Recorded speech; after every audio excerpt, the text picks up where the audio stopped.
ہے دلالی.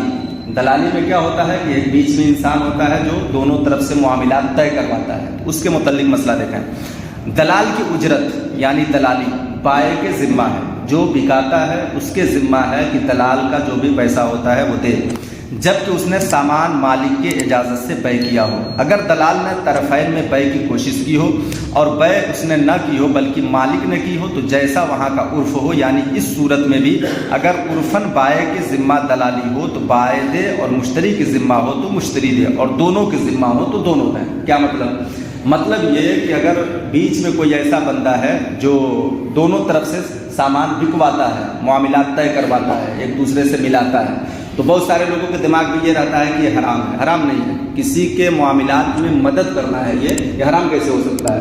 حرام نہیں ہے. کسی کے معاملات میں مدد کرنا، اس کی ہیلپ کرنا یہ جائز ہے.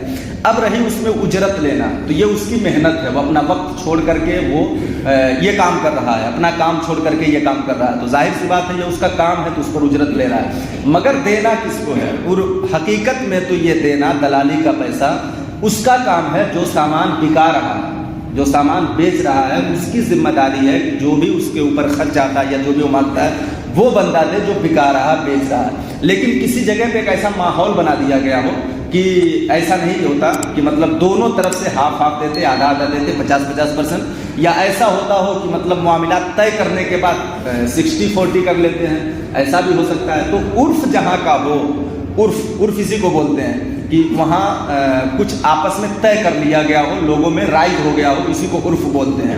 تو عرف جہاں کا جیسا ہو اس اعتبار سے بھی دلال کی دلالی دی جا سکتی ہے.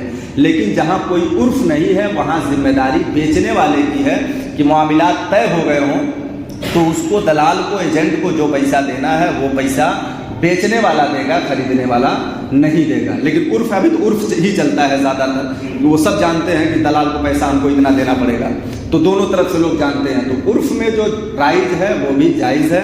اگر عرف میں کچھ رائج نہیں ہے تو پورا پیسہ دلالی کا اسی کو دینا ہوگا جو سامان کو بکا رہا.